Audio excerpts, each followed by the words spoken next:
Police వాళ్ళకి inform చేస్తే 2-3 గంటల కూడా రాలేని పరిస్థితి. ఎందుకనంటే ఏరియా స్విచ్ ఎక్కువ దాని గురించి దాని మీద కొంచెం ప్రయత్నం చేస్తారు. దానివల్ల మెయిన్ ఇంపార్టెంట్ సార్. ఇబ్బంది అయితే 2-3 గంటల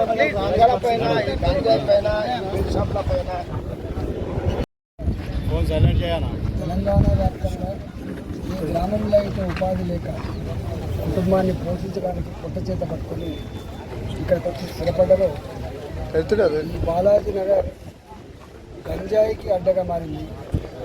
బాలాజీ నగర్ బెల్ట్ షాప్లకు అడ్డగా మారింది. బాలాజీ నగర్ ఇవాళ మహిళలు చర్చించుకోలేని ముచ్చట పెట్టుకునేటువంటి స్థాయిలో అసాంఘిక కార్యకలాపాలకు అడ్డగా మారింది.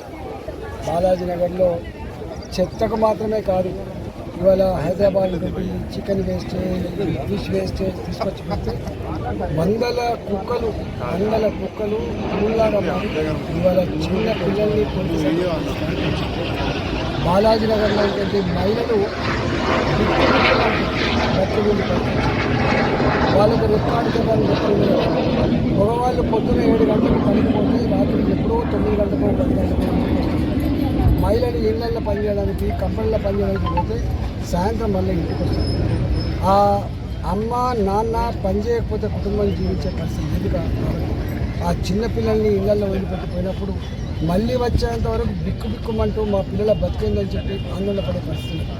ఎన్నిసార్లు కమిషనర్లకు మొరబెట్టుకున్నా, కలెక్టర్లకు మొరబెట్టుకున్నా, పోలీసులకు మొరబెట్టుకున్నా లైట్లు లేక, ఇవాళ సెక్యూరిటీ లేక, దుర్గంధపూరితమైనటువంటి వాసనలో మగ్గడు తప్ప ఎవరు పట్టించుకున్న పాపనప్పుడు.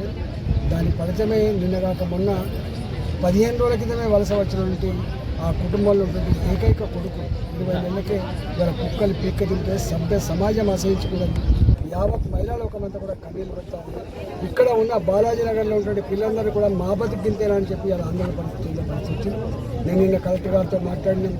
ఎవరితో మాట్లాడినా కూడా చూస్తూ మంత్రంగా చచ్చిపోయినందుకు 50,000 రూపాయలు ఇచ్చి ఇవాళ చేతులు తెలుపుకున్నారు తప్ప వాళ్ళ జీవితాల గురించో ఇక్కడ జీవిస్తున్న ప్రజల గురించో ఏ ఒక్క హాని కూడా ఇవ్వలేదు. నేను డిమాండ్ చేస్తూ ఉన్నా, వెంటనే అధికార యంత్రాంగాన్ని కదిలి వచ్చి ఇక్కడ ప్రజలతో చర్చించి ఏ సమస్యలను తక్షణం పరిష్కరించాలని చెప్పి డిమాండ్ చేస్తున్నా.